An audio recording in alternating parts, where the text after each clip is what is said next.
and welcome back to Voices of Student Success, Inside Higher Ed's podcast series on student retention, engagement, and graduation strategies.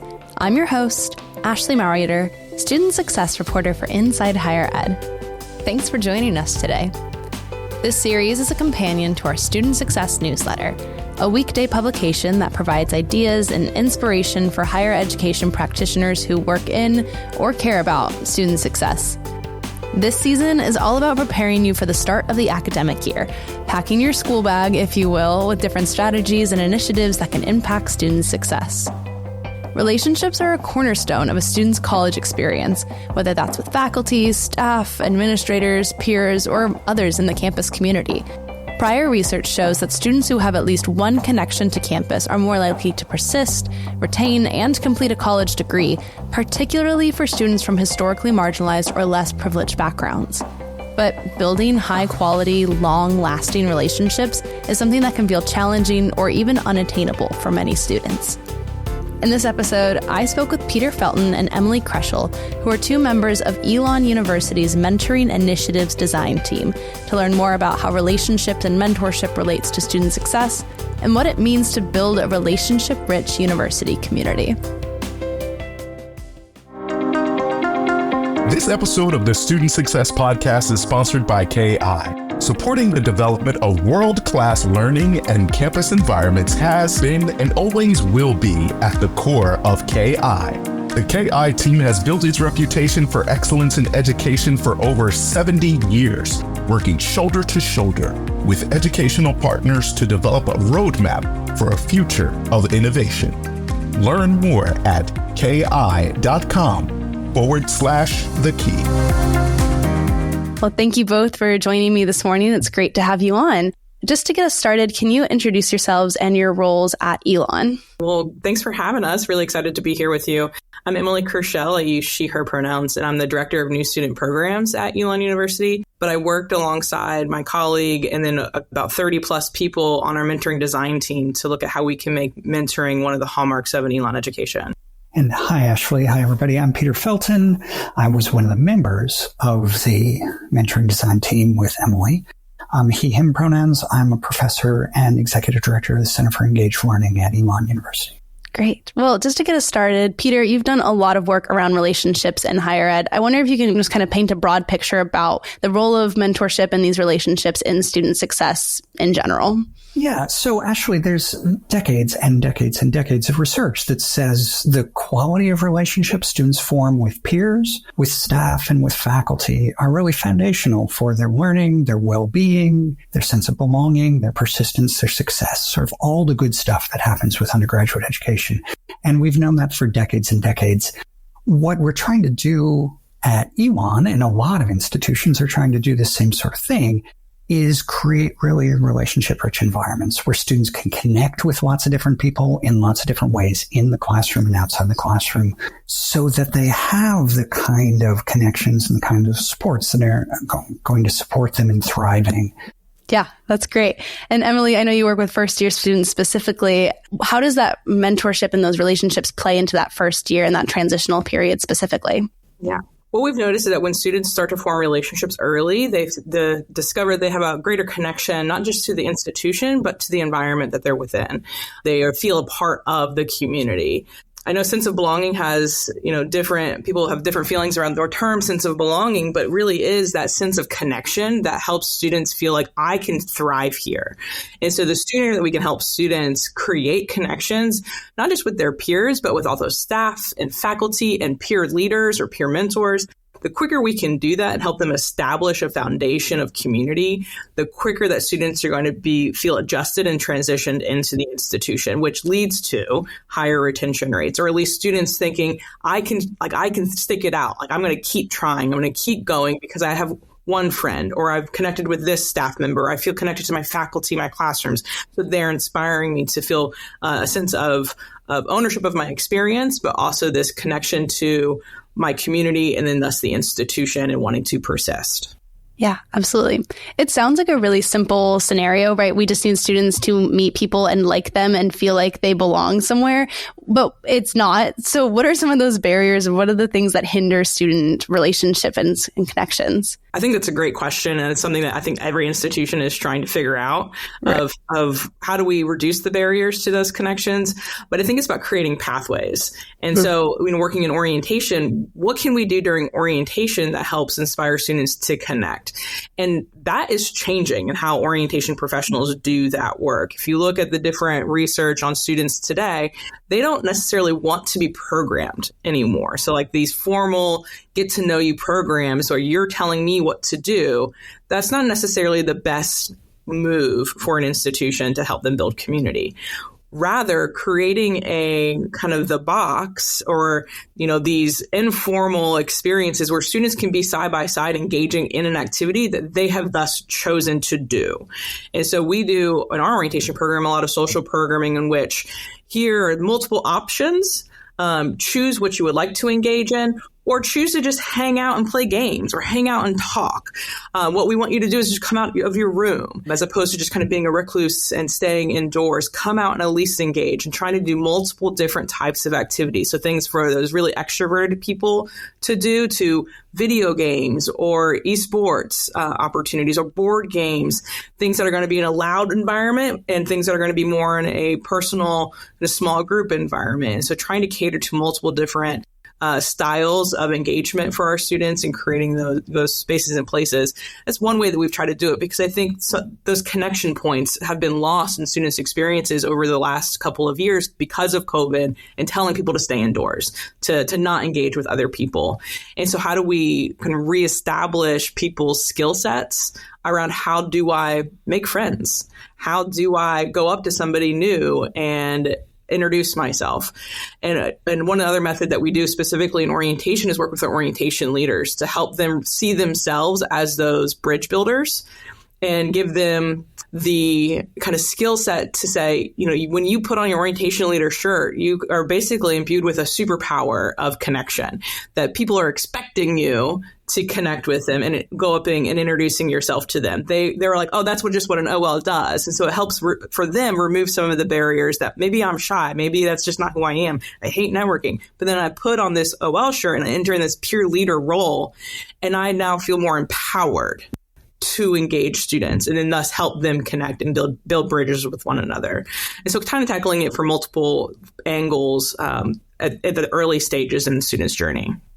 Ashley, one of the barriers I see in the research and in the research colleagues and I have done interviewing students around the country, especially first-generation college students, is this sense that everybody else knows how to do college. Everybody else has it figured out, right? And I'm alone in struggling. I'm alone in feeling like I'm not sure if I fit. I'm not sure how to do these things. And when you feel like that, when you feel like you're alone, like everybody else has it figured out, sometimes you feel like an imposter. What you're most likely to do is isolate yourself even more. You're never going to admit to people that you're an imposter, right? So what you do is you stay disconnected. You don't ask for help. You don't connect with professors or with peers or staff or anything like this. And so this is a barrier we see really strongly, especially in first-gen students. And I think one of the things we need to do, whether it's through an orientation like Emily coordinates at Elon for residential students, or it's at a community college where none of the students live on campus, is help students recognize that it's normal, it's regular to have questions, to have doubts, to have concerns, and that successful students, have appropriate help-seeking behaviors. Successful students, take the risk to connect with a peer and say hi to somebody or something like that. That's not a sign that you're doing it wrong. That's a sign that you're going to be successful. Yeah, absolutely. And you mentioned, first generation students are one of those populations that can be more hesitant to engage or feel that imposter syndrome. And we see equity gaps in mentorship specifically where students don't know or they've never had a formal mentor or something like that in their lives. I wonder if we could talk about that iteration of belonging and connection as well. It's finding that older mentor, peer, faculty, staff member who you want to connect with and not really knowing how to navigate that situation. Ashley, one of the things we're trying to do at Elon, and I think lots of institutions are trying to do, is create this environment where students have lots of connections and lots of relationships, because we know, that a program can assign a student a mentor, and Emily is now my mentor. And sometimes that works. well, but real mentoring relationships are more organic than that, and they're more human than that. And so the best thing we can do is create lots of connections and then encourage everybody to try to move them into mentoring. But we need to recognize that often students whose parents went to university or something like this, have expectations that this is what's going to happen. First generation students often have gotten to higher education because they're so good at working on their own. And they've often internalized this message that what you need to do to be successful in college is to work on your own. So they don't often seek out relationships because they don't value them. And it's not that there's something wrong with the students. It's because they're so persistent and so successful working individually. So I think the first thing we need to do is teach all our students, help all our students understand that relationships, that mentors are going to help you succeed. They're going to help you thrive. Academically and personally. And then we have to help teach them strategies because, faculty, as a professor, I say, come to office hours. And only until I had a child at college and she's like, how do you do office hours? Did it occur to me that students might not know what it means to go to office hours. And then finally, I think we have to help students be brave enough to do this because, we can offer them all these opportunities. But just as a human, it's scary sometimes to go to that office and actually knock on the door.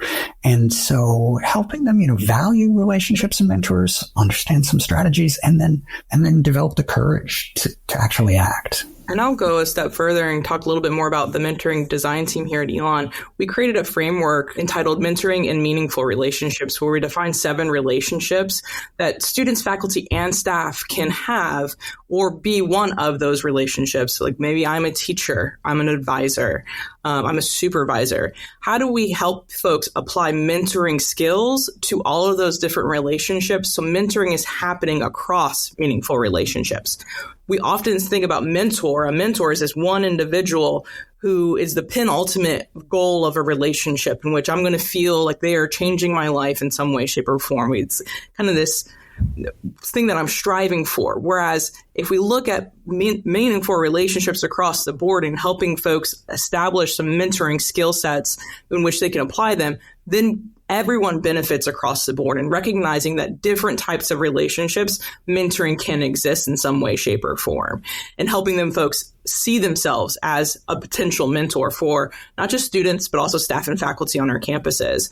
And so that person who is cleaning the library at night when students are studying, who stops and says, hey, how's it going to students? They can see themselves building meaningful relationships and creating an environment where there is relationship rich, where students feel seen. They feel like people care about them, no matter the role in which they're engaging with another human on campus, that everyone on campus buys in to this idea that we're creating a relationship rich environment in which I can apply mentoring to all of the different relationships that I have with students, my colleagues, my staff, my faculty colleagues as well. Yeah. That's great. I love the idea that mentorship isn't a one-to-one relationship. It's a cohort. It's a community. It's everybody looking to improve their fellow community member and things like that. I wonder if you can speak about the tenets of good mentorship. What does it mean to be a good mentor to students, sort of in this idea that anybody and everybody should be mentoring? One of the concepts we use at Elon quite a lot comes from a scholar, Brad Johnson, who writes about mentoring. And he talks about what students need and what humans need is not a single mentor, but a constellation of mentors, a set of people who can support them and challenge them in different ways. And Brad's research shows that that's what people tend to have instead of that single mentor, right? But he also shows that that's liberating, it's empowering for mentors, because then as a faculty member, if I'm working with a student in undergraduate research, I don't have to be all things to this student. I am their undergraduate research mentor, and I can support them in professional development and in thinking about themselves as a student and as a person, but they might have aspects of their lives that are far beyond my expertise or my knowledge, and I'm not the right person to be their mentor there. And so helping students and helping all of us see that single mentoring relationships are good, but even more powerful as a constellation can be really helpful for everybody involved.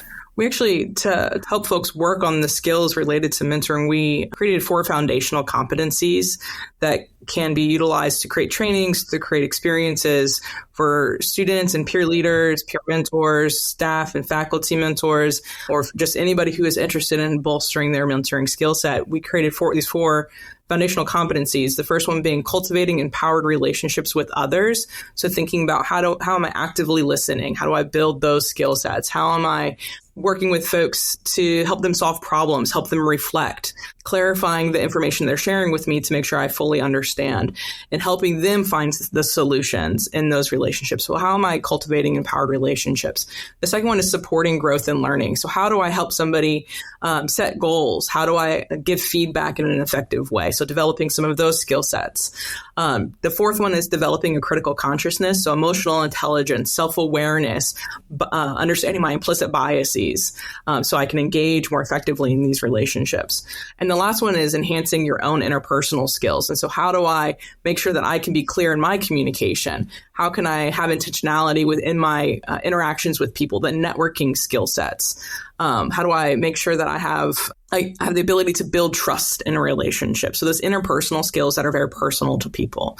So those 4 skill sets help us establish a foundation of workshops. We did a LinkedIn learning pathway in which folks had we curated 3 different videos in each of those sections where we had a pilot program with staff and faculty where they went in and watched these videos in LinkedIn Learning to develop those skill sets. And then we had communities of practices in which they then engaged with one another to talk about the skill sets that they were learning and the videos that they were learning. And they found it really meaningful, both to watch the videos and kind of be able to do that in their own time, but then have the ability to then come together and have a discussion about things that they were having challenges with, whether that was around giving feedback. That was a hot topic. How do I give effective feedback? Or, I'm trying to work with this student and really empower them to work through this conflict scenario. And I don't know if I'm being most effective. So receiving feedback from their peers on how to do that more effectively. And so being able to define these 4 buckets that then have multiple skill sets underneath of them have really helped us think about how we might curate staff and faculty training, but also peer leader training, peer mentor training, which I think is essential because students are connecting with their peers more than they're going to connect with faculty and staff. And so how can we help peers of students and figure out what are those skill sets that I need to then be more, even a more effective friend? Yeah. Maybe I'm not there big in a sorority or a leader in a student organization, but this is my friend who is struggling. And so how can I might apply some of these mentoring skill sets to help them work through this situation? So I think that took us a little bit of time to define those 4 buckets, but we started with defining the key skill sets that I kind of talked about in each of those, and then we themed them into those 4 competency areas. Yeah, very cool. Something I always wonder about, the faculty and staff role has grown over the past decade plus to include a lot of different things. And one of those is caring for students, and some will feel very drained by that. Like, this is a lot. I'm being asked to do more with less. What kind of encouragement or advice would you share with somebody who's like, I want to do this, but I just don't know how I can do that on top of everything else? Ashley, this is such an important question because we can't just burn up staff and faculty in the service of student success. We need to have faculty, staff, and student success. There's a wonderful new book by a scholar at the University of Wisconsin, Julie Wang, called Delivering Promise. And she says we need to be students first and educators first. Yeah. Right? And so I think the first thing I'd say to my faculty colleagues is that how you teach can connect students with each other and with others at the university in really powerful ways. So the connections don't all have to be with you. Again, you can create an environment, you can create a set of relationships among peers that are really educationally purposeful and also emotionally supportive, right? Just in your teaching. So that's thing 1. It doesn't have to be one-on-one. The second thing is I think too often faculty don't fully understand all the resources at the university that can support students. So, and it's difficult if a student's in your office and they're upset and they're worried, where their next meal is going to come from or where they're going to sleep tonight, or about, a family member's mental health or something like this. That's really hard. That is also not your responsibility as a faculty member to solve. But almost every college or university has staff and resources to do that work. And so how do I help my students connect with those resources so that they can get the support they need so they can thrive in my class, right? Because if we see this as entirely on us as individuals to do all of the work, we're not going to be able to support our students very well because we don't have enough expertise and enough resources, and we're just going to burn ourselves out. Absolutely. And that's definitely a piece of feedback we heard loud and clear from our staff when we were looking into this more, is that people feeling you're asking me to do more. When in fact, we're not asking folks to do more. We're just asking them to apply these mentoring skill sets to their everyday work. 95% of people on a college campus are working with people. And so how can we apply these things to our colleagues? If I'm working in an advancement office, to the donors that I'm trying to engage. If I work in admissions, to the prospective students and their families. She reminded me, Emily, of one of the studies, and it's related to faculty, but I think it's really powerful for all of us to think about in higher education. It's from scholars at Arizona State University. And the question in this paper is, does it matter if professors in very large enrollment first-year biology courses know students' names? And what they find is that what matters is that students believe the professor cares to know their name. When a student believes the professor in the course cares to know their name, the student's more likely to persist through struggle. They're more likely to ask for help. They're more likely to be successful in the course. This doesn't turn F students into A students, but it's a small thing, and it's also an attainable thing, right? Because I don't have to memorize 400 students' names, but I can convey to my students that they matter to me as individuals, that I want to support and challenge them. And I think any of us in any role can do that same sort of thing, create that sort of environment where students feel welcomed enough that they're willing to take a risk and ask for help. Right. It's not about getting it right 100% of the time. It's about trying to get it right 100% of the time. And having students recognize that you're trying. Yeah. And that we're all trying. I love that. Well, I want to learn more about what's going on at Elon with mentoring. We've talked a little bit about some of the different work and initiatives you're both leading, but tell me what else is happening on campus. Through the work of the mentoring design team, we recognize that mentoring is happening in a lot of different places across campus.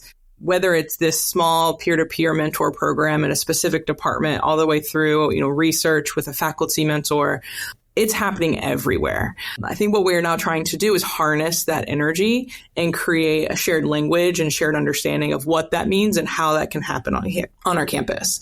And so we had the mentoring design team. We worked for 2 years to uncover where mentoring is happening across campus, uncover where meaningful relationships are being established and cultivated and nurtured, to then be able to launch some pilot work. And so we had some pilots last year in which explored different pathways to mentoring. And so we had a mentorship program called Phoenix Mentors, in which it was designed for first year students who were, one of the metrics in our retention data is that students who don't have anyone else from their high school attending Elon are less likely to be retained at Elon. And so we were targeting that student population to help, very intentionally connect them with an upper class student leader. We created mentoring learning outcomes in the first year experience. We had a graduate student pilot doing this type of work within their graduate student orientation programs. One of the big things is thinking about the infrastructure. And so we had a teacher scholar statement for our faculty in which kind of talked about the ethos of what it means to be a faculty member at Elon. And this is a statement that faculty really buy into and really dictates how they are engaging with students and with each other and how they're approaching their teaching in the classrooms and outside the classroom. And it said mentoring in multiple places. And a lot of people actually refer to it as the teacher scholar mentor statement, but it was not the teacher scholar mentor statement. When you looked at it online, it was the teacher scholar statement. This is something that faculty use in their Unit 1s and their P&T. And so the academic council actually worked with a subset of our committee to make that officially the teacher scholar mentor statement. So looking at other places where we can shift infrastructure or just how we go about doing things, the culture of our campus. And so after 2 years of work with the mentoring design team, we wrote a report in which had numerous recommendations, specifically thinking about how do we shift a culture? How do we create an infrastructure that can sustain this mentoring and meaningful relationships work? And so currently that report is sitting with our president and our provost, who are continuing to look through what does the feasibility of this and where can we start. And they are identifying the path forward with that report at this juncture. But that doesn't mean that the work has stopped. Like I said, that mentoring and meaningful relationship work is already here. We just created a framework to help define that more clearly. And there's advocacy work to continue creating additional pathways and additional capacity across the institution to continue deepening that work that is already happening. Yeah, that's great. What's something that you're looking forward to with this next evolution of mentorship at Elon? I think a shared language. Yeah.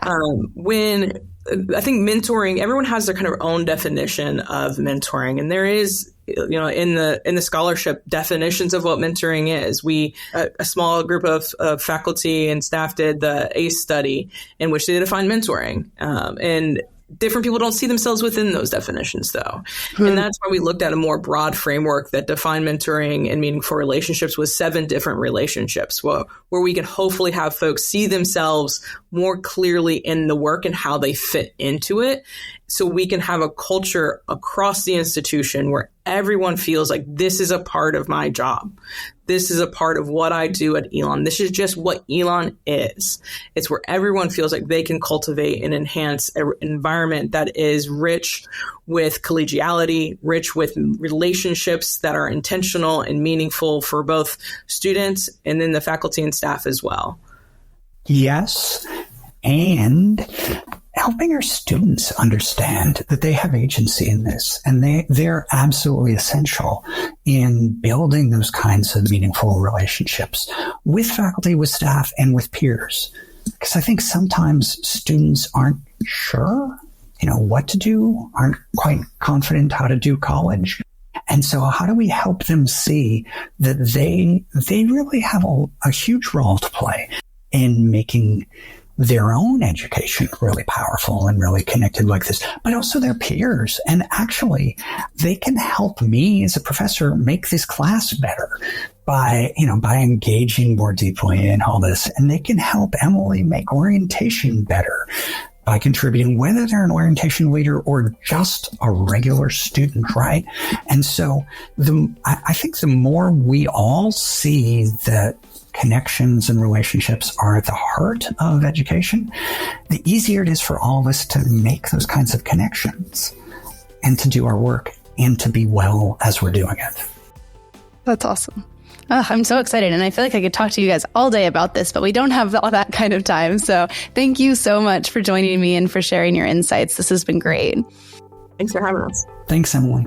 Thanks, Ashley. And a very big thank you to our listeners for joining us today for this episode of Voices of Student Success. Our next episode, coming in 2 weeks, will focus on how institutions are supporting formerly incarcerated people transitioning to higher education through college bridge programs. That's all for this episode. I'm Ashley Marreiter, and I'll see you real soon.